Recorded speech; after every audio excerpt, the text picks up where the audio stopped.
Good afternoon, everyone, and welcome. Thank you for joining us for New Jersey Food Democracy Collaborative's preseason farmers market workshop. This is the second of two workshops in our series. I'm Brianna Fogel, the Coalition and Working Group Manager for Food Democracy Collaborative. We're really glad to have you with us today. We have market managers, farmers, and community partners to prepare together for the 2026 market season. This workshop, like I said, is part two of the training series developed by the New Jersey Inclusive Local Markets Working Group and made possible with support from the New Jersey Food Security Initiative and the Better Food Policy Fund. Before we begin today's session, I want to briefly talk about what New Jersey Food Democracy Collaborative is and why we convene spaces like this. Um, but first, a few quick housekeeping things so that we all have a great workshop. Please remain muted and use the chat to share additional resources, tips, and best practices from your markets and farm stands, and ask questions. We will be monitoring and allowing time for questions when possible. All right, so the New Jersey Food Democracy Collaborative is a statewide, not-for-profit food policy organization that works across the food system holistically. Its role is to inform and advance good food and agriculture policy through coordinated convenings, education, and mobilization, all designed to build community power and support resilient, prosperous, and equitable local food systems across the state. Next slide. Its mission is to build, grow, and empower a grassroots network of food system stakeholders to transform New Jersey's food and agriculture system so it is resilient, accessible, and prosperous for everyone. Our guiding values are shared leadership and collaboration, civic and democratic engagement, equity and fairness, and transparency and accountability. These values shape our policy strategy and the way we support partners and communities. NJFDC's works centers on four interconnected policy areas: healthy food for all, regional food system resilience, farm and food system worker advancement, and regenerative food system and farming practices. These priorities reflect the real conditions and needs of New Jersey's food system and anchor the solutions that we advance together with our partners and network. The purpose of today's workshop is to increase redemption or sales made with food and nutrition benefits like SNAP and Senior Farmers Market Nutrition Program at direct-to-consumer markets across the state, and to improve communication and collaboration between market operators, farmers, community leaders, local agencies, and stakeholders. We believe this communication and connection is the key to higher rates of use of the benefits locally. Next slide. So this is our agenda for today's workshop. We have an impressive group of speakers and presenters today. We're going to start with a welcome and introduction, then move on to our keynote speaker to talk about ways to promote your market using digital and physical media. Then we'll discuss building your network before we share some resources that we've put together for you all. Next slide. So first up, to frame our conversation around the importance of promoting your market is Karen Moskowitz, who is the director of New Roots, a New Jersey-based organization which she founded originally in Kentucky before moving back to her home state of New Jersey. Karen is an active and founding member of the New Jersey Inclusive Markets Working Group and the leader of the Mayor's Wellness Committee in Asbury Park. Karen, take it away. Thank you. Oh, it's so awesome to see who's in the room and that we're all going to be together for the next, hour and a half. So thank you, Janine, for inviting me to lead off the discussion today. And I'm just going to talk a little bit about the importance of outreach for your market. I ran for 15 years a untraditional market called Fresh Stop Markets, which is a sliding scale farm share initiative that pops up usually bi-weekly in communities struggling with fresh food insecurity. I was able to bring the model here to New Jersey about a year ago. My wonderful partner, So from Crops, is here, and my other partner, Norwest Cap in the Northwest corner, one of our partners, Christine Perauta, is here, and we just have come off a very successful pilot year in these two spaces and hope to continue to do a lot of outreach to farmers and eaters throughout the state of New Jersey in the coming years. Next slide. Okay, so why are farmers markets important access points for families that are on federal nutrition benefits like SNAP and WIC and senior FNMP. Well, I mean, the obvious that fruits and vegetables, especially now, are extremely expensive. And these markets, especially when paired with New Jersey Good Food Bucks, helps families afford more fruits and vegetables. And farmers can earn directly from customers, as you know, that there is a very limited amount of local food anywhere else that our families on SNAP would be able to access vegetables. And so going to markets is one of the only places they can go to get local produce. There's some in the pantries here in Monmouth County and around the state, but um, we do have SNAP certified and double dollars in Asbury Park at Asbury Fresh Markets, and it's been amazing. It definitely helps the local food system and economy grow. And people get really hooked on local food, as you know, and so this creates lots of loyal customer base and people coming back for more throughout the season. And so why? Why does this matter? Why should people be made aware? Because many, especially in my community, don't know that they can use their SNAP benefits at the farmers market. And some of that is like in our case in Monmouth County, we don't have a real coordinated effort to link all our markets and put the message out really loud and clear that we have markets that accept federal benefits. So a lot of this is very grassroots, word of mouth. And so, yeah, they don't know. They don't know where to go, what markets accept it because of that, and really unsure and tentative about how the process works. Like, am I, once I get to the market, what's going to happen? And so there's a lot of sort of uncertainty and maybe some, yeah, just uncomfortable feeling about it. Next slide. And it's an amazing opportunity because really there are millions, 70 millions in SNAP sales just in 2023. But look at the small amount that's captured by farmers markets. It's 0.5% of all SNAP sales. And look at New Jersey, like less than 0.001%. So we have huge, amazing opportunity ahead of us because SNAP dollars are not reaching our farmers. So we can work together to make that really successful. Lots of opportunity. Next slide. And so this slide shows different than SNAP, Senior, and WIC FNMP. And you can see that what was redeemed for senior vouchers, 66%, but for WIC, only 37%. And as I remember with the research that we did here at Food Democracy Collaborative, this is the average, but some counties, like my county, I think was pretty high with senior vouchers, I think like in the 90 percentile, but lower for WIC. So $2.2 million went unredeemed. And so this means that there's money that should be going toward fresh local food of families who are facing limited resources, fixed income, that could be supporting our farmers and is not. It's being wasted and sometimes has to be sent back to the federal government. Next slide.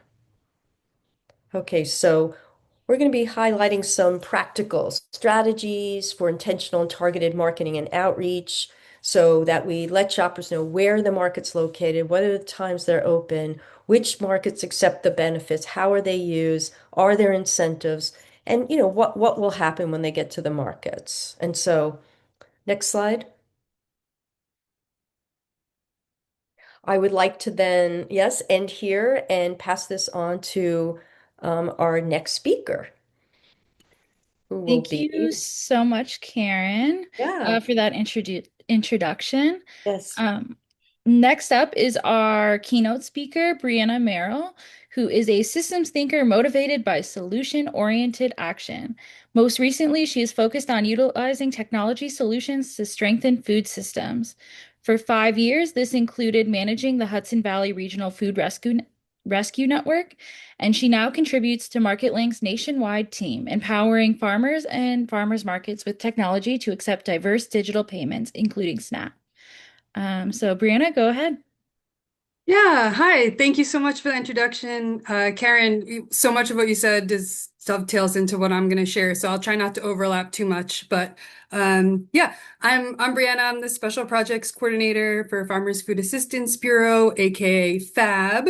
Thank you to the Coalition for having me today to talk about promotion strategies that encourage nutrition benefit utilization at farmers markets. Um, Brianna, you're going to share your or, screen, right? oh, sorry, I thought I already had. Here we go. Are you seeing it now?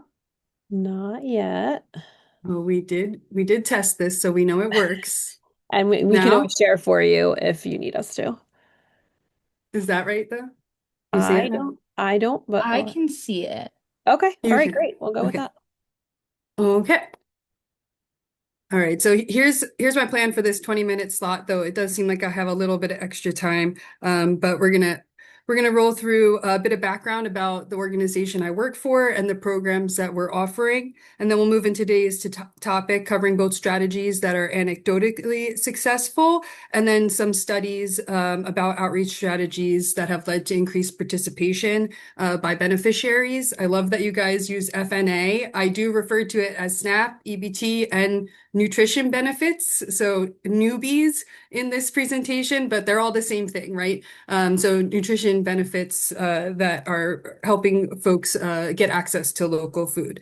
I also have a resource list that I can share in a follow-up email. All right, so we're going to start with just a bit about our organization. So you may have heard of MarketLink. If not, it's a program that was first created in 2013 by the nonprofit, the National Association of Farmers Market Nutrition Programs. This was in response to a USDA grant opportunity known as the SNAP Equipment Grant for farmers and farmers markets.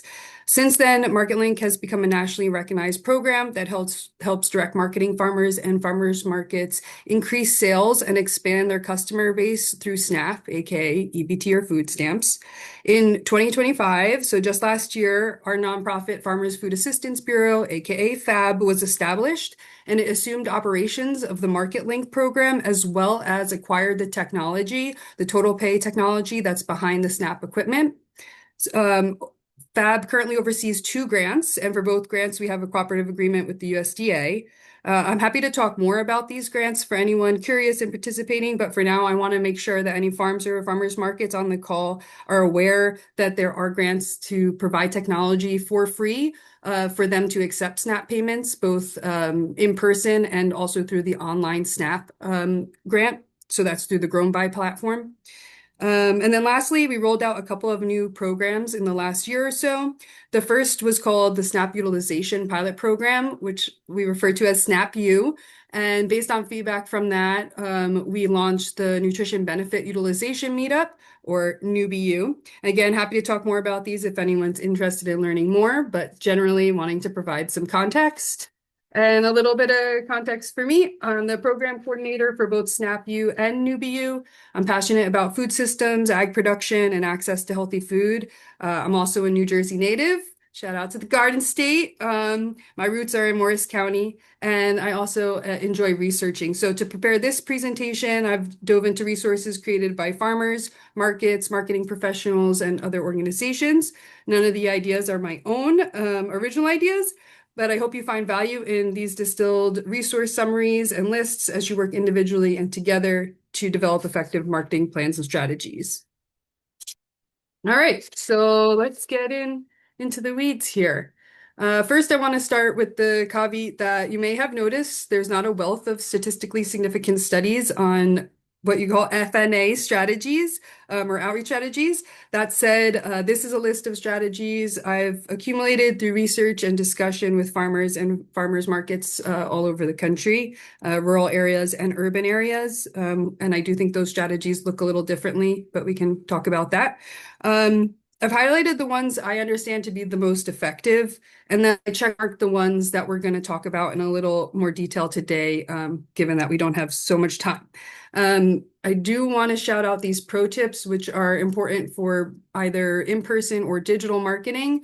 It's really important to partner with community champions. Anyone who is focused on community health is what I would consider a community champion and someone who's aligned with your mission. So it's important to build those relationships, to meet shoppers where they already are, to speak to your target audience, your target audience's language, and empower folks with knowledge.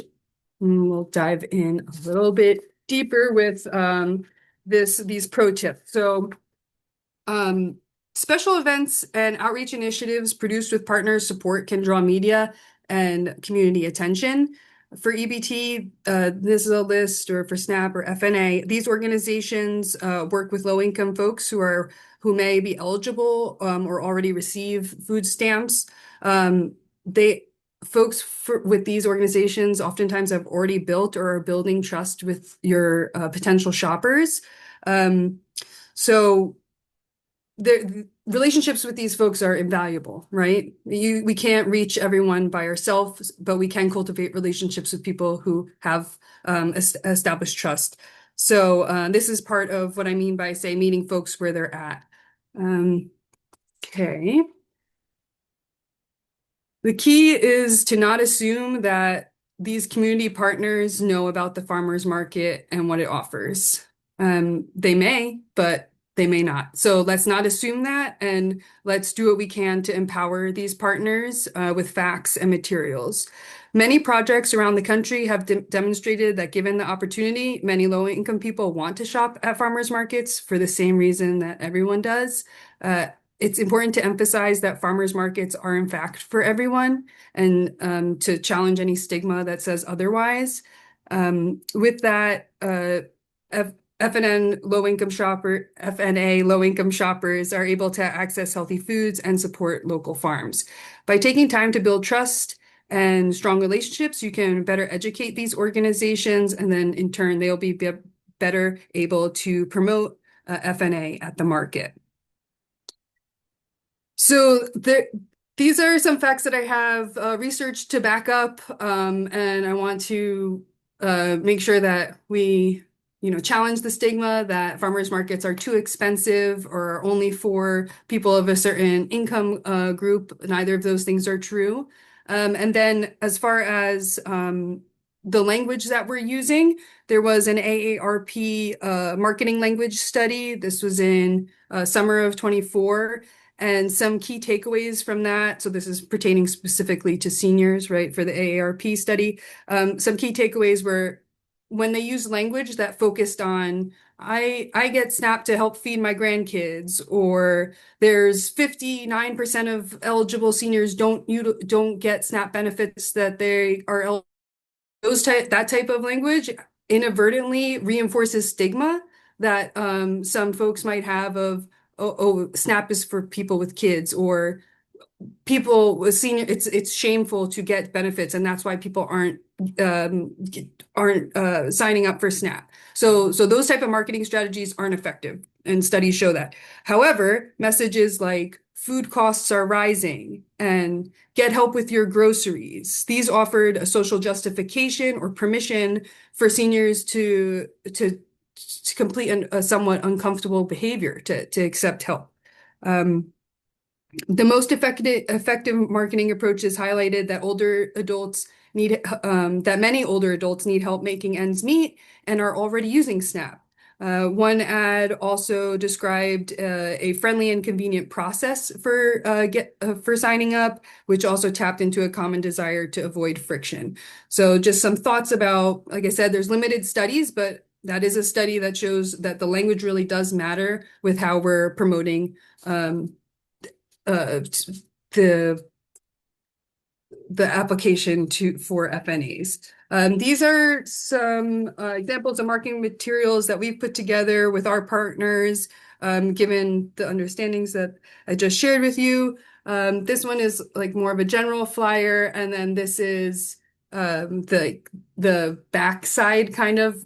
So both of these are two-sided, but I just wanted to highlight some of the language that we used. But if you can imagine, they would be folded and okay. So this is the inside of one, and it says research has shown that on average, local fresh fruits and vegetables sold in direct markets are actually less expensive than those sold in grocery stores, regardless of the season. And I can provide you the resource for that. And then this one specifically for seniors kind of challenges a number of misconceptions, such as SNAP is not just for families with children. Any adult who meets income requirements are eligible. That their participation in SNAP does not take benefits away from someone else who needs it.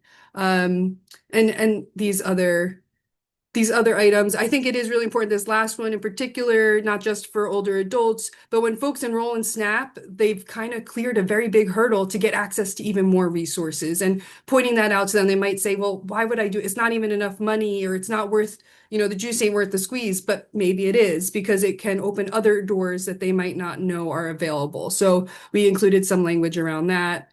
And then also right on the front of it, we have that, language, food costs are rising. Like this isn't your moral failure. This is a fact. Things are getting more expensive and SNAP can help you. Okay. The next few slides are going to be about social media, and a lot of the information has been pulled from either TextFed or the Small Organic Farmers Marketing Toolkit. So those are some really good resources. Again, I'll provide that resource. And then for folks who wanted to dive deeper into social media best practices, please note that while donations help TextFed's peer-to-peer trading platform, they do provide a coupon code so that you can take the course for free if that is an issue. Okay, so social media can be tricky, but it's a very common mode of digital marketing. So these were some pros and cons that TextFed's beginner guide to using social media to build your farm had, that you might find helpful to evaluate whether to start using or to keep using social media. I've added in collective marketing because this is mentioned in the video, and it's basically the idea is through social media, we can amplify each other's voices to our respective audiences. For example, by tagging and resharing, and it's the rising tides lift all boats type of idea. Also, there's another research study that I will give you on the resource page, and it indicates that forgetting about market is a barrier to participation. So social media can be a helpful way to, an effective way for people to be reminded about events that are upcoming. That said, my understanding is that without a significant amount of paid advertising, you're usually not growing your customer base through social media. You're really engaging current customers. Some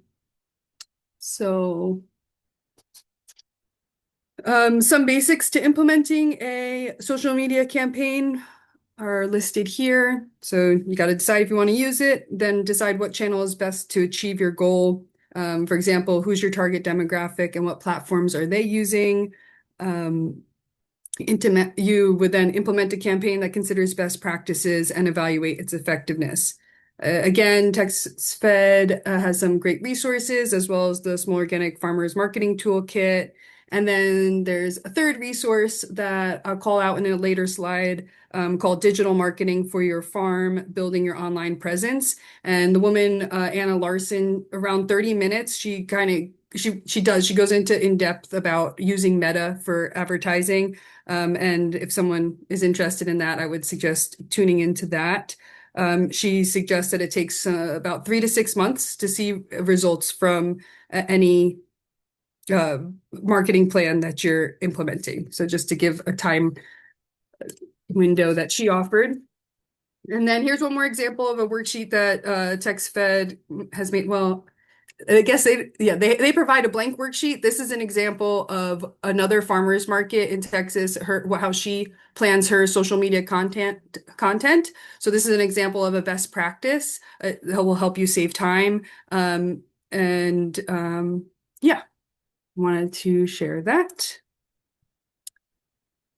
Keep rolling right through. Okay, so email marketing. In my research, email marketing was often cited by farmers markets as a key digital strategy. Emails are a great way to keep customers engaged and informed while building relationships. You can send reminders and updates directly to people in a timely fashion, and you have a higher percentage of engagement with customers than with, say, mailers or even social media.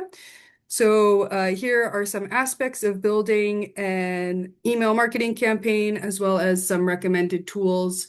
And those are the pages where that information is in that toolkit I mentioned.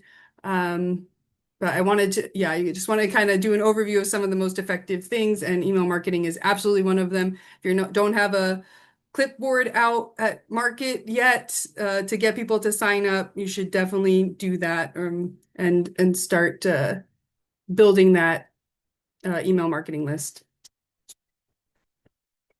For the sake of the presentation, I didn't want to leave out talking about search engine optimization. SEO is a process of improving a website to increase its visibility in, search engines, which is Google, Bing, or any other search engine. So it can result in unpaid or organic search results. You're making it easier for customers to find you.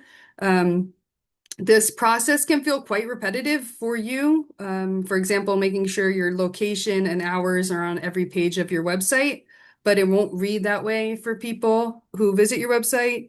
There's a lot of information about SEOs out there. These are 3 resources that I looked into and some key times and pages if that's something, if you do have a website and that's something you want to dig into a little bit more. Also, AI can be really helpful for this. Anna Larson goes into detail about utilizing that tool in her presentation. If you're interested in doing so and utilizing AI, I would also recommend her presentation. Beyond antidotes. Okay. So we've just discussed a few studies, such as the summer AARP study and then the January 25 article about U.S. farmers market attendance and experiences. Basically, the one that suggested that people need to be reminded about market and that they want to be there. They just oftentimes forget. But another big piece that you all are probably aware of is transportation. So studies show that individuals participating in food assistance programs rank the benefits of attending farmers markets highly, even more highly than non-SNAP participants. So I'm just going to say that one more time. Individuals participating in food assistance programs rank the benefits of attending farmers markets highly, even more highly than non-SNAP participants. So why are they maybe not attending? Well, they have greater barriers to attending farmers markets, and a key one is transportation. So these are they're getting older now studies, but I believe they probably are still relevant. So in the 2010 Columbia Farmers Market, they used a FMPP grant to introduce a SNAP bus, which was basically a city bus that had advertisements on it and also had a stop at the farmers markets. And then the result of that was an increase in SNAP sales by 77%. Not only that, but they captured new community partners for their market, which led to a community-supported SNAP incentive program. That is to say, transportation is also not a magic bullet for everyone.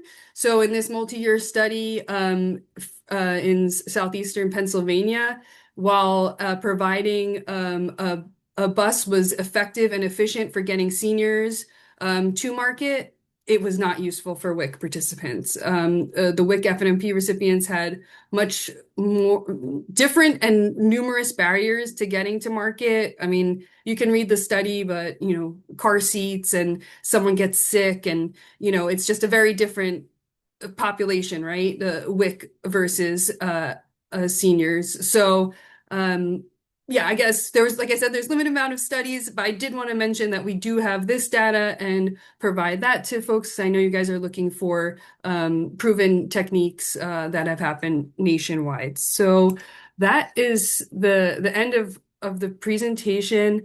Oh my gosh, I've gotten over, haven't I? Or maybe, sorry if No, I've we gotten, actually have, we are a little bit early, so we have time for questions if anybody wants to raise their hand and ask Brianna a question. And Brianna, maybe you want to start by telling us about what's this you can book me situation that I see on your screen. I know I'm curious about you that. can book me. Yeah, does that mean people can? Yeah, if you wanted to schedule time to talk to me about this or go through any of the materials we have available, like we do have templates that we can share with folks for tear-off flyers or those trifolds or right now those are the 2 that are coming to my head. But yeah, if we have stuff particular for seniors, if you want to talk about any of this stuff, talk shop about marketing, I'm happy to it's what I do. I would love to talk to you. You can book time with me using that link. You can always email me too. Um, and Awesome. There's a couple other questions. Someone was asking, I think you just answered it though, like the sample flyer, the trifolds or half fold flyer, whether that could be available for other markets to yeah. use. Is it a template? Yeah, Janine, we do have those.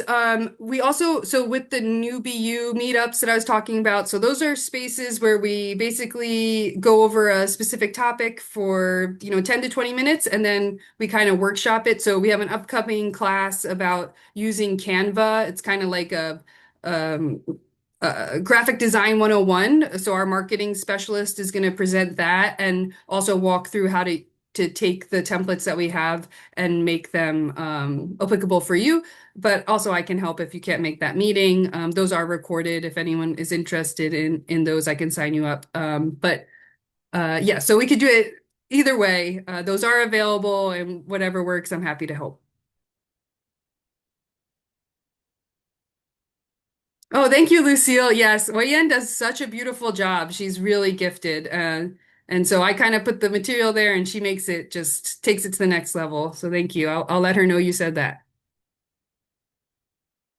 As effects of Instagram Live. Um, there is more information about that through the Texas Fed peer-to-peer learning resource. I don't want to my takeaway was anecdotally that providing the stories of the farmers, because you all know farmers are so lovable and interesting, and to do those Instagram lives the day of market and just kind of check in with folks and see what they've got. Anecdotally, that does result in more traffic at farmers market. I don't have any research though, but it might be helpful for you if you wanted to learn more to access that Texas Fed resource. If I find anything else, I'll let you know. It looks like somebody asked how to find the calendar for different events that you were mentioning, like the Canva meeting. Yeah, I can email that to you. If you send me an email, I can send it to you. It's also in just see if I have it. Does Yeah, the Farmers Food Assistance Bureau have a email list or Instagram or any of that that people can find out about things? yes, I have a link to sign up, and there's more of a market link newsletter that's really targeted to and farmers markets that they could sign up for, and then I have like a separate email list just specific to New BU to those resources. Um, but if you guys can email me, I will send you the link to sign up. That would be awesome. I can also drop my email address in this chat, so maybe it's easier to copy and paste. I know I have a lot of doubles in my name. That would be great. I think we have time, Brianna, for one last question, or I don't know if there's anything. Stacey Kennedy had a question in the chat, but I think maybe that was already answered using the graphics that you shared about older SNAP recipients and rising costs of produce at stores. Yeah, definitely. And I can send you the Canva file so that and as well as the research behind that so that if anyone asks, you can cite your source. But Yeah, yeah, you can.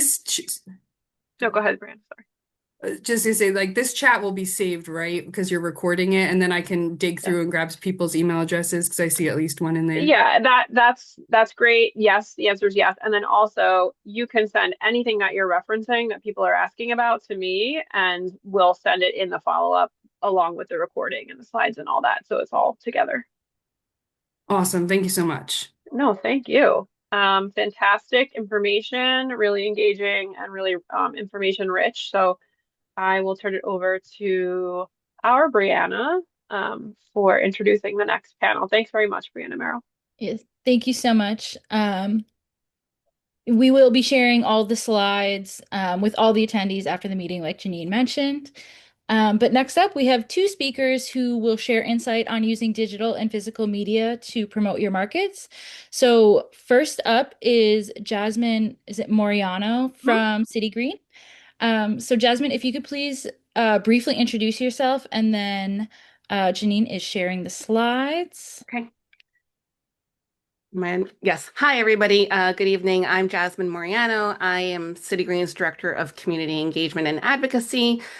City Green is a organization, an urban farm, community gardening, and nutrition security organization based in Passaic County in Clifton, New Jersey. And we do work across the state with many farmers markets to help them be able to accept SNAP, promote their FMNP programs, promote their SNAP programs, and also offer incentives to many, many farmers and farmers markets in the state of New Jersey so that customers who shop with SNAP can enjoy double the fresh produce from their local farmers markets.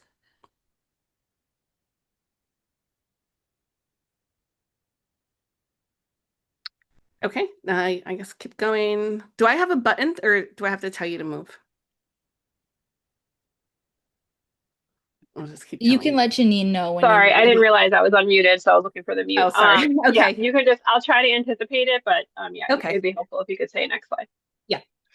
So just something about our audiences and who these people are. Brianna ahead of me touched on some of these facets of, who the customer is, who you're trying to reach, right? You're trying to reach new customers and then keep existing customers there.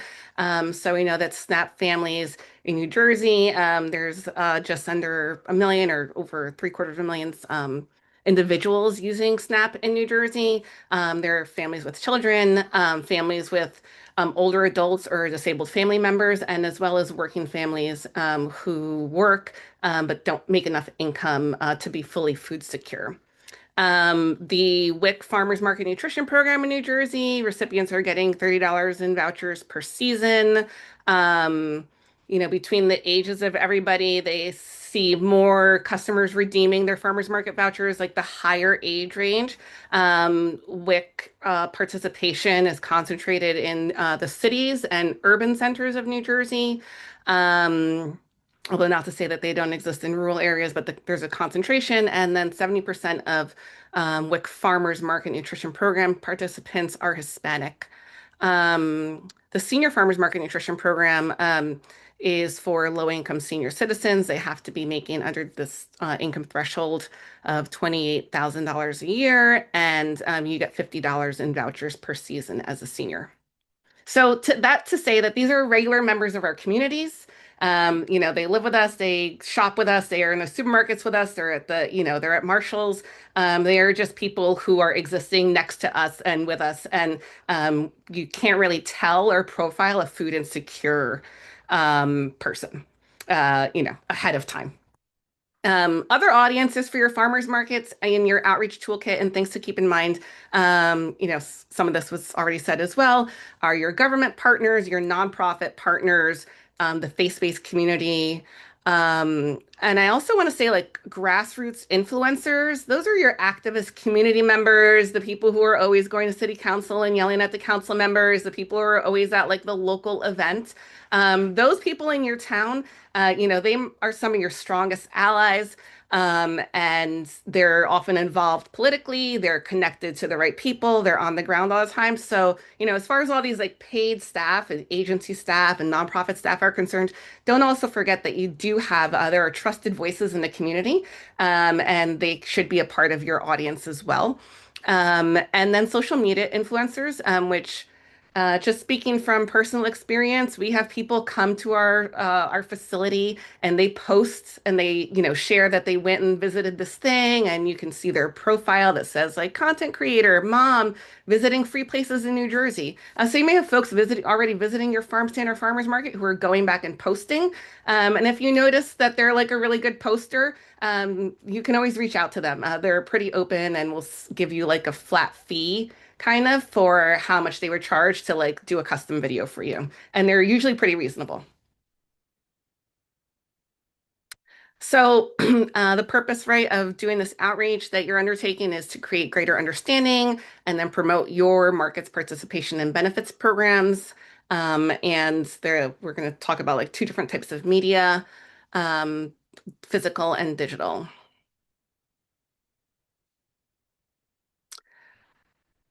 Um, I know that making a communication plan is not like easy and it's not something that everybody can just do. So I think I put it in a different slide that says like be consistent over creative. And you don't have to like make this your full-time job. It is can be very time consuming. There are obviously there are organizations and entities with professional staff dedicated to this. If you don't have that, there are really quick ways for you to get your message out, and really effective ways. And so this is kind of like all of the body of strategies that City Green uses, right? Videos, community partners, print ads. We do take out print ads in our local newspapers. We talk to decision makers. We make sure our website's updated. We have a lot of flyers. We do use social media and social media ads, and then take out press releases in our local community papers. Next. I think you can skip this one.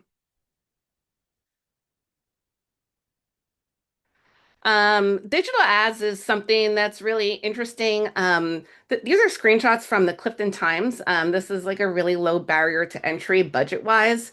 And these are called display ads. So if there's like a local newspaper, whatever it is, your town paper, and they have a website, they will often sell you ad space, and this is like a really good place to look. The bigger the website, the larger the reach. Like if it's northjersey.com or nj.com, you're going to be paying more money. Um, but on something like a local community page, like the Clifton Times, we can get in and get an ad placed on the website for, a pretty reasonable price, which is something nice to do like in the beginning of the season when you're just having like a couple weeks before your grand opening. Um, Other websites Tap Into does not charge a lot of money. They will email things to you. They will put them on social media. Patch websites. We have a network up here called like Montclair, Jersey City Girl. All those entities are actually like newspapers, and you can just pay them to place their ads in front of your audience. And you get into more money. That's when we're talking about NJ.com, like I said, like the Star Ledger's website and all those big newspaper websites. But the community papers are pretty affordable. They send out emails. They can put you on the side of the email. Farmers Market grand opening, double snap at the farmers market, and help you reach your goal. And also they can target like email lists by income and by zip codes, and they can, depending on the paper, they can get creative kind of with their messaging and who they're sending it out to. Next. Jasmine, I have a quick question about Yeah. like if you could give folks an idea of like the ballpark range of how much those kinds of things cost. I want to say like the Clifton Times is where I kind of get the most bang for my buck, and we're paying like $500 for like a month's worth of ads. So it's more than Meta, it's more than you're paying on Facebook. But it's also like the place where everybody in Clifton goes to find out what to do on the weekend, to find out, about the next community events, to get their news. So, and something about the audience too, and your audience reach, something I always like to like remind people. Um, like in Clifton, I don't know how many people there are. There's like whatever, uh 400,000 residents in the city of Clifton, right? But we only actually need like 75 of them to come to the farmers market. So you don't have to like cast at some point there's going to be a certain percentage of all those people. You're going to get to your 75 goal for federal benefits customers or 60 weekly federal benefits customers, right?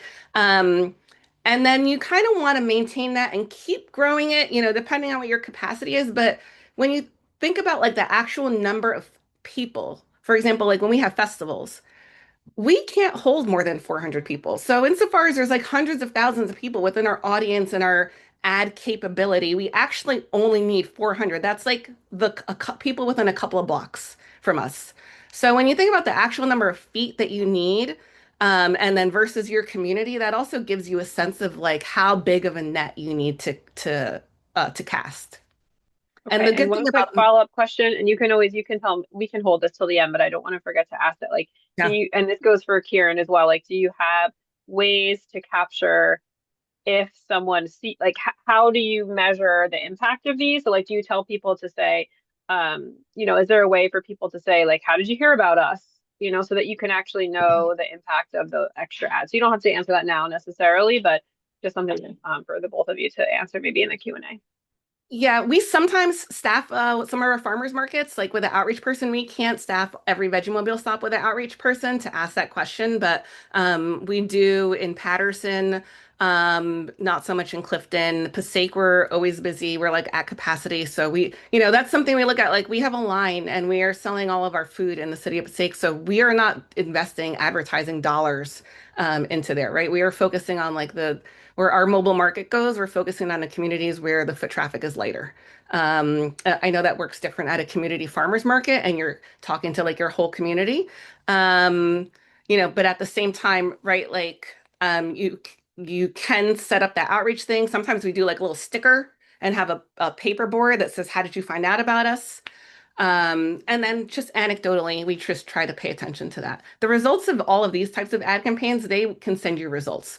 And they look sad, like they'll be like 80 people clicked, but then they'll tell you that that's actually twice like the industry average. If you were a bank or a car dealership, you would be getting like 10 people clicking. So, when we post something like plant sale, it is performing higher. People do want to do those things, right? They want like community events, they want to be outside.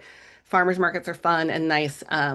So as long as you have like a nice graphic up there and it's placed well, it's not going to look like total medical imaging. Like it's going to be like vegetables and cute. Facebook is another really strong platform because of, again, like back to this local place-basedness of it. Your Facebook community groups, your town groups, those are really, really powerful places to get your message across. Like I said, to those 100 people that you actually need, to make your program successful. They're in your town Facebook group. And so posting into those consistently is really going to amplify, and then that's when you get like into shares, and that's when you can tell that your like outreach and your social media is kind of working when you see like people sharing and reposting. um, you can purchase ads on there. This is what it looks like when you're purchasing a meta ad. You can click your audience. You can see that like at least we're running this for 1 month and they're recommending a budget of $130. It goes on Facebook and on Instagram, but they get placed in both platforms as well as on stories. So, you can also experiment with, I know that there's a meta workshop coming up with purchasing this, and you pick your target through zip codes and ages, and they will place that in front of those people. Which is also why it's important to have like your events on Facebook events page too, because those get placed in like local community platforms. Um, I also heard that there's a Canva tutorial coming up, but I have a quick one over here. How much time do I have? You have about a minute. About a minute? Okay, it'll take me 1 minute. Great. Can I share my screen? All right, here we go. Yeah, I'll Okay, stop sharing. okay. So something I just wanted to only participants. Can everybody see everything? Yes. Yep, Um, see your screen. so one thing I want to point out on the Good Food website, I put this into the chat box, is that we have these printed checklists on how to get authorized, how incentive programs work, accepting SNAP at your website, and then some more forward-facing things for farmers, whether you're SNAP eligible items, SNAP eligible food postcard sizes, what you can buy with SNAP versus Good Food Bucks. So these are all like customer facing information for seniors about how their QR FMMP programs work, and a couple of FDC resources, and even like use Snap here. You can download this. This is going to get updated because a new Snap card is coming out. It will get updated within the next 4 weeks, but they will be available on the Good Food Bucks website, so you can download these and offer these as well on your website. Um, And so what I wanted to say about social media is like printing consistently, posting consistently, over making yourself, nuts trying to be creative. So this is just this already came in Canva. And I'll play it for you. And so it's really easy to make a good reel. Let's see, those are my kids. So basically what you're going to do is like open up your template and then replace your footage into these like canvas spots. Set video as background. Delete that one.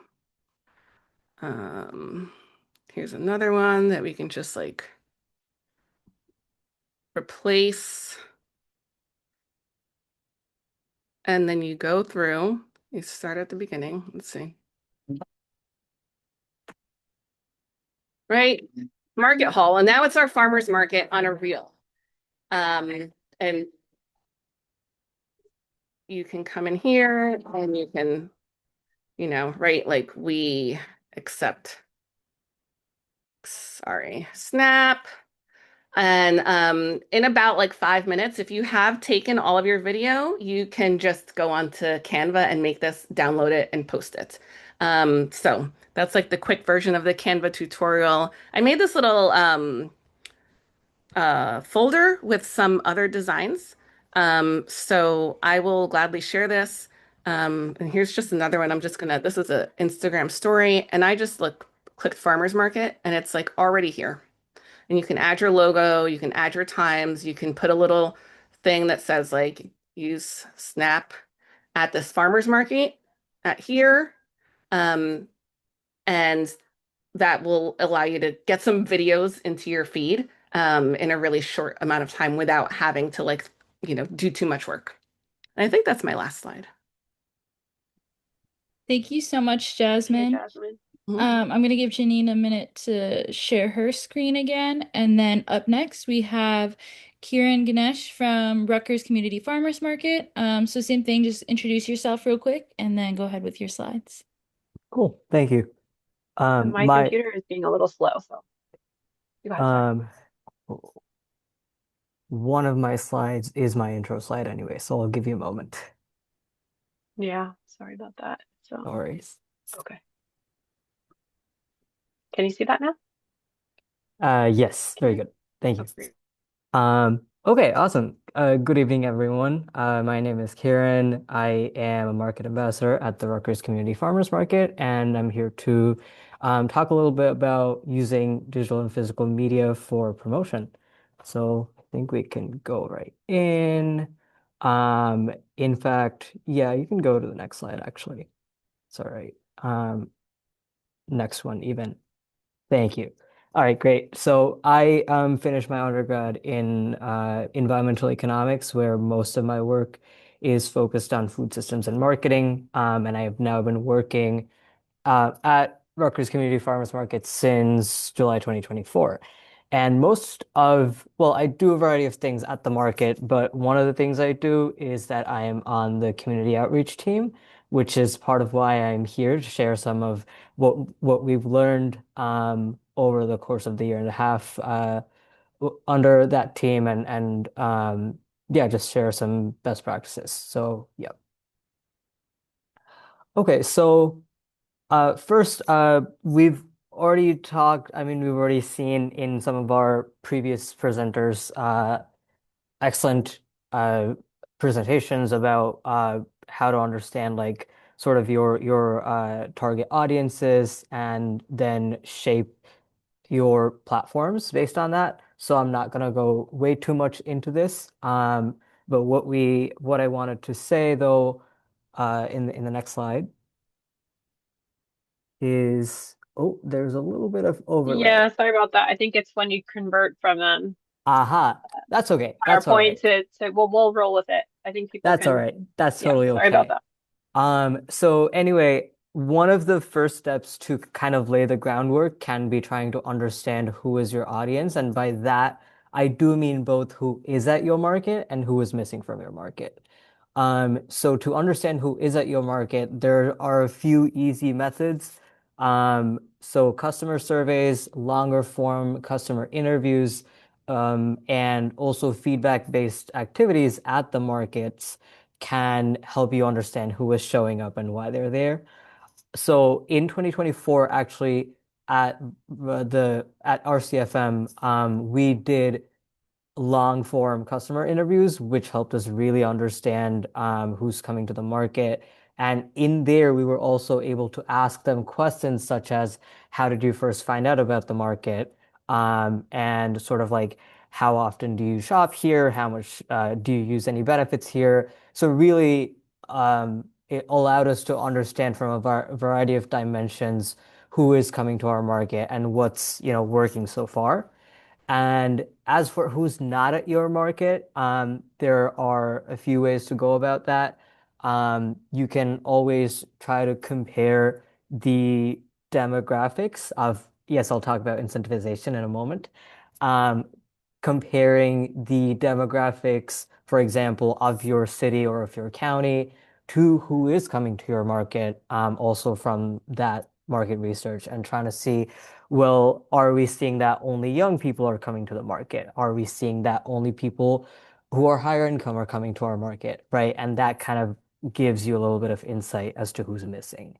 So as for incentive, when we did the longer form interviews, we did provide market books as a reward for participation. We did, the longer form interviews did take anywhere from 30 minutes to an hour, so it made sense for us to uh, have a monetary reward.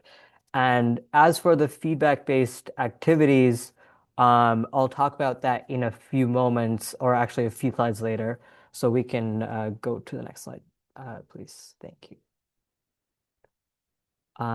Yes, thanks. So promotional channels, I won't talk about too much because I think both Brianna and Jasmine did a great job already. So I'm just trying to see if there's anything else that they didn't mention that I wanted to say. No, not really. We can go on ahead to the next thing. Right. So physical media can be especially helpful when the majority of your potential customers are clustered in a relatively small local area. So, for example, if you're operating a market in a small city and there's still a lot of then potential customers there. And this is also true if there's a lot of community spaces, events, things like that, that have opportunities for you to table or otherwise promote your market at. For example, for our market, this is true both in the context of New Brunswick being a small city and also having access to the variety of events happening at Rutgers, for example. So that's allowed us to do a lot of in-person promotion. Um, and yeah, we can go on ahead.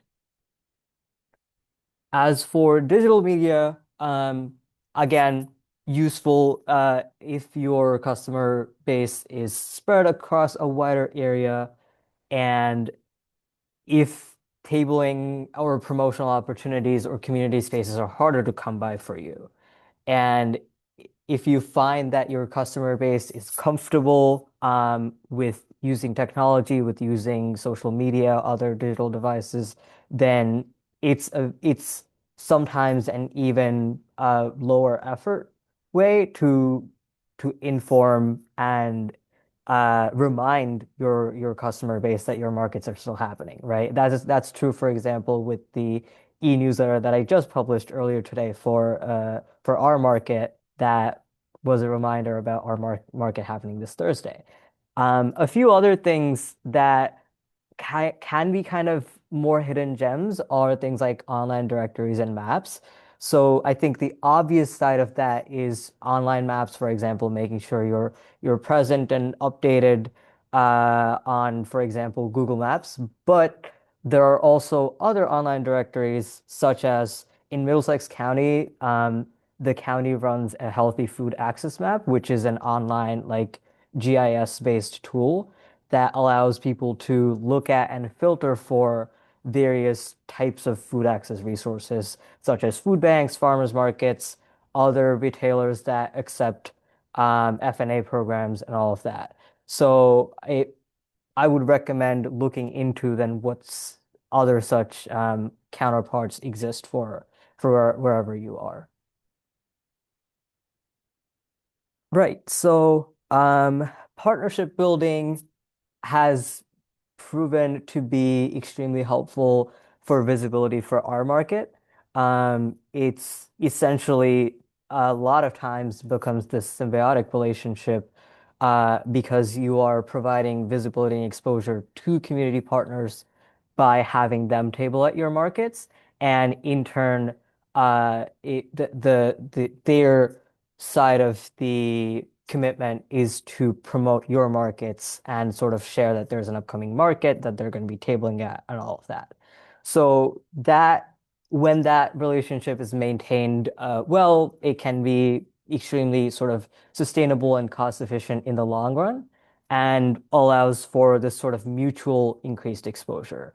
And thank you. So as for the inclusion of community partners in the market, that can also look like including them in more specific things, such as incentive programs, which we'll talk about in a moment. Um, Apart from that, one of the advantages of um, reaching customers through specifically partners is that folks who may not be in the realm of food systems may be extremely involved with one of these other organizations. So it's that proximity and that trust um, where a community space of theirs is now collaborating with the market can help them sort of extend that level of sort of community and trust when it comes to your market as well. I mean, and I think this is especially important when thinking about the fact that there can be stigma or they can be preconceived notions about who a farmer's market is and isn't for. So in that context, I do think building partnerships and letting those partnerships kind of uh, almost do like snowballing for you can be extremely helpful. I think now is when we talk about, yes, the market card. So the market card is something we use at our farmers market to talk about or to get customers to get more involved and come back to the market more and get rewards from us in return.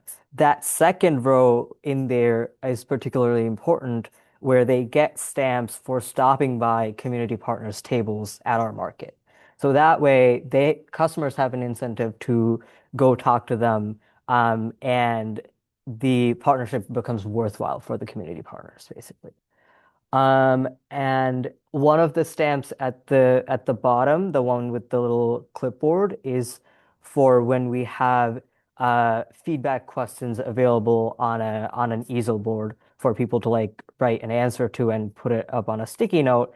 That way, we can also, apart from the longer surveys or interviews, we also are getting more real-time information on like the question of the day could be how did you find out about this market, or what's your favorite part of this market? So we're also getting more recent information.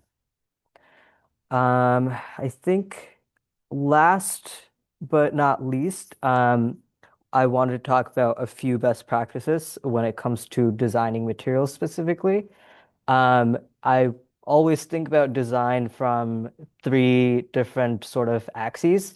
The first one is just, is your design effective? When it comes to effectiveness, making sure that your branding is consistent and always present is super important just because the visual cues, such as your logo and your brand colors, are helpful for customers to kind of recognize as soon as they see your flyer of, oh yes, the market. I haven't been in a while. And it's helpful a lot of times to have uh, 2 to 3 cohesive, legible fonts so people again don't feel lost when they're reading your materials.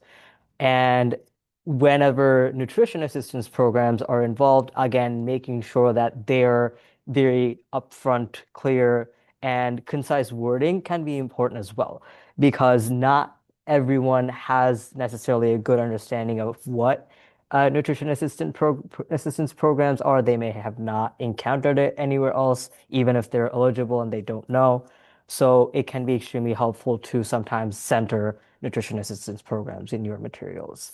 The next slide talks about a couple of sort of visual patterns that, based on eye movement research, are proven to be effective ways to position things when you are designing materials. So the first one is called a Z pattern, where people look at the top left corner, then the top right corner, and then they move to the bottom. So if you have two really important things, then that's where you want to position them. And the F pattern is another similar pattern, that if you have a sort of longer list, it allows you to then arrange things in a way that the one, two, and three would be your most important points. Your sidebar can be for more secondary information. As for efficiency, some of this is probably very straightforward or already in the know for you, but avoiding a lot of text, avoiding redundancy can be helpful. Reader fatigue is a real thing. We are bombarded with information constantly. Um, if you have secondary information that does not need to be in your material, then use a QR code or a link. Apart from that, using high quality photo elements is helpful, and creating a brand toolkit is going to reduce a lot of the overhead. Last, I see that the links have kind of blended in, but the very last thing that I want to mention is that language needs are important to keep in mind. At RCFM, we provide materials in 6 different languages corresponding to our customer base. Um, Other than that, there are tools online that help you test your materials for both color blindness and accommodate for visual impairment and other disabilities that are linked here. You can refer to this later. This is my favorite resource for like a web accessibility sort of catch-all. I think that is all I had. Great. Thank you Awesome. so much. We are going to be moving on to talking about building your network and how to leverage community partnerships to help address barriers for redeeming FMNP and other FNA program benefits. So first, we will hear from Soph Malone from Communities Revolutionizing Outdoor Public Spaces, or CROPS. And I will let Soph introduce themselves. Okay, great. Hello. And then Brianna, are we just saving questions, I guess, till the end of the third after so? Yes. Okay, great. Yes. Thanks, Karen. Sweet. Okay. Okay. Hi, my name is Soph. I'm with CROPS. That stands for Communities Revolutionizing Open Public Spaces. Janine, you can go to the next one and then the one after that. Thank you. So we're a 501(c)(3) nonprofit based in Atlantic County, focusing a lot of our work on Atlantic City. Our markets are run through the lens of alleviating food insecurity. And we've been doing our farmers markets since like 2020 something or maybe earlier. And I've been with the organization since 2024. So I'll be focusing on those years. You can go to the next one. Okay, so this is kind of a case study approach to how we've been able to build partnerships to make our farmers markets effective and do all of the great stuff all the other speakers have talked about of bringing people into our market to redeem FNA. For us, primarily that is SNAP, Good Food Bucks, and the FMNP for WIC and seniors. So our main farmers markets that we run are summer markets. One is at the WIC office in Atlantic City. This will be the 4th year of this market, and our primary partner for that is the Atlantic City WIC office, which is run by Gateway CAP, the Community Action Partnership. Our second market is Fisherman's Park. We have a community garden right in this park that we partner with Inlet CDC for. Inlet CDC is a community development corporation, so a lot of neighborhoods might have that kind of organization where they're doing different events and maybe managing property, doing things like that. And our third outlet, which we dabble with here and there, is our pop-up farmers markets. We definitely have some this year. We did some last year with the Galloway WIC office, and we've also done some and have some planned with local housing sites. So the next slide kind of breaks down where the barriers were for us. So for some context for this information, most of it has been anecdotal. Like obviously we hear in conversations, I can't get to market because of X. I went to the market and it was a challenge because of X. But we also have done formal studies. We surveyed like 1 or 2% of the Atlantic City population across 2 years through the New Jersey Food Security Initiative grant that we got. So some of these are like reported official major top barriers. So I'm just going to go through this chart, green, yellow, blue kind of style really quick to give some insight into how we saw a barrier, approached it with a partner, and addressed it. First thing that has been brought up before that we all know is the cost of produce itself. Even if someone's receiving FNA, they might be really particular in how they're spending that limited benefit allotment each month. So a major helpful thing for us is partnering with City Green to offer good food bucks for our SNAP customers. And in addition, they also provide those promotional materials like we saw. And you're added to this statewide list. So anyone trying to redeem SNAP and good food bucks can see you on their list. So it's like working two at once. You don't have to make any materials with them. Next is our transportation access and costs. So there is an access challenge of where that bus is dropping you off, but it's not free either. So for some people, they might spend as much money on transportation as they do at the market, and that's not always a great sell. So two major ways that we've addressed this in Atlantic City. One is by doing this local transportation partnership program. We did our first one last year through this thing we called Summer Fridays. We're calling it that again this year. We're partnering with Atlantic County Independent Living, a couple jitney drivers that are really cool and like are really invested in the work we do, as well as some housing sites. So we like get these drivers, we go around to housing sites, pick people up, boom, boom, boom, you go to market, and then we drop them all back off. So it's like making our own transportation network, and that's a grant that we have. And this provides free transportation for folks to and from the market. And the other way is, like I mentioned before, our pop-up markets. We do these with housing sites and community organizations, and you're literally bringing the market to the customer, which I love. I think it's genius. So yes, you're going to a new location, and there's going to be that ground building, base building work you have to do. But the partners that we work with bring customers in, or they're already going to that place. So it can be a really low lift. And finally is lack of awareness of local markets. So people might have the benefits to spend and be super interested, but they don't know where they are. They don't know you exist.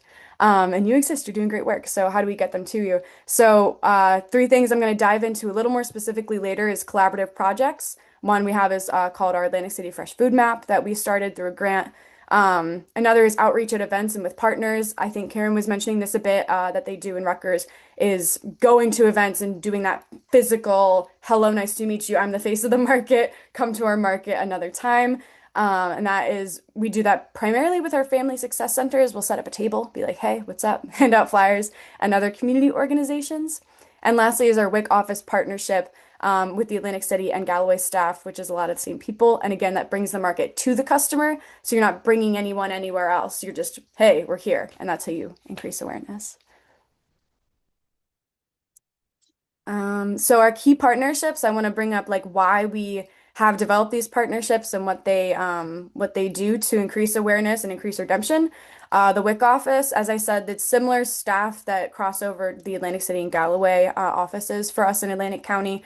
The customers are the clients, so you're meeting them right where they are. They're already going for appointments. And it really streamlines well, bringing a market for fresh produce into the space where folks are doing things for the health of themselves and their children. And also there is that overlap of who is going to be eligible for other FNA, such as like if they're already getting the WIC benefits, they're often eligible for SNAP as well. So you're getting like double overlap there. As I mentioned before, our family success centers, these are locations that I didn't really know existed because they're not in my county in Salem as much. Like I've never been to one, But in working in Atlantic City, like these are amazing locations where folks can get connected to resources for everything from cooking classes to like getting help with budgeting and finding jobs, like all that amazing stuff. So we have multiple layers of collaboration with those organizations. We're tabling together a lot. We're doing workshops with them. So it streamlines in where we are sending all the information about our farmers markets and tabling at these locations. This also is like really important for building relationships with folks through this tabling and getting that flow of feedback, kind of like Kieran mentioned as well, of like, how do you like this market? Like, why aren't you going to our market? And you're constantly getting new feedback in. Similarly, for the neighborhood organizations, this is outreach for local residents, and we're promoting our market at different events, like with the CDCs that we have in Atlantic City. And lastly is the housing sites. Similarly to the WIC office, we're bringing the market to the customer. So by working with the staff at like a different, apartment complex, we're able to be right there and be like, hey, there's going to be a market here in 2 weeks. Please come out. And the pop-up markets, I do want to say, also extend your market season. So if you have a summer market and you're maxed out for June through September, having the later end of the market season, like October, November, where you still have FMP that might not have been redeemed yet, and folks might have been gone for the summer, who knows? The pop-up markets at different housing sites or orgs can help extend your market season too. And I think this is the last one. Yeah. So if you're watching this and you're like, how do I actually find these partners or like build these relationships? I wanted to share 3 examples of what Crops has done to build relationships with really important partners. So one, if there's something available to you, participate in a research project. This could be a grant. This could just be something someone in your community wants to do. It can help you better understand your customer base and can contribute to a larger body of data and resource creation, kind of like what we're doing now of, better understanding the system of redeeming FNA. For us, this was the New Jersey Food Security Initiative and our Food Needs and Preferences Survey, which we worked with Atlanticare for. The next one is meeting with food system stakeholders. So we have the New Jersey Economic Development Authority food security grant currently going on, and Crops, Lisa Newcomb has been leading grantee cohort meetings, and this is helping us build a network and troubleshoot any redemption challenges we might be facing that are unique to Atlantic County, maybe even to Atlantic City, to better address those needs. And lastly is getting involved with local initiatives. For us, we landed upon this grant and we started this Atlantic City Fresh Food Map project. This connects your market and your stakeholders with new and maybe some existing initiatives that are already going on in your town that you can, dovetail into. So I think that's everything. Thank you, Soph. Last but not least, we have Lana Mustafa, who is the Executive Director of Montclair Community Farms, who will share her work about the Farm to WIC working group program that is going on in Essex County. Thank you, Brianna. Thank you, Soph. That was a really great presentation. Hi, everyone. My name is Lana Mustafa. I run Montclair Community Farms. We also run a mobile farm stand and just harping on the community partnerships and how important they are to kind of expand the work that you're doing and also strengthen the work that you're doing.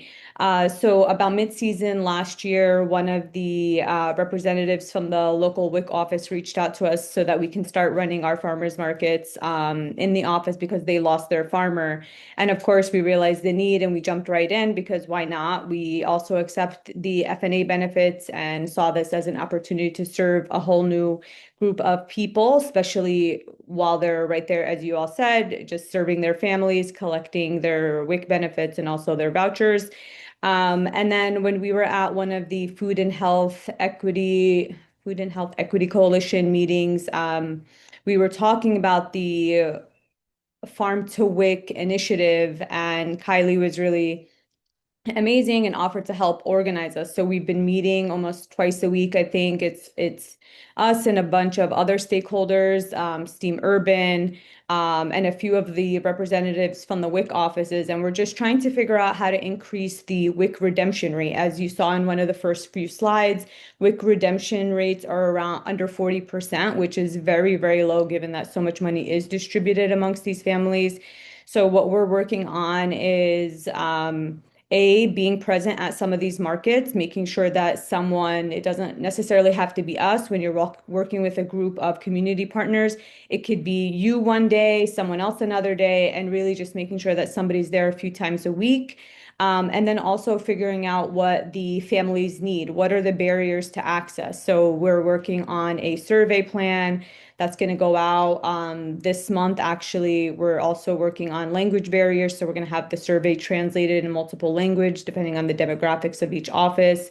And this will help us not only reach the families and help us increase revenue, but give us a little bit more of an understanding as to why these families are receiving their vouchers but not redeeming them, given that they have the ability to spend them down and also double their value at a lot of the markets because of good food bucks.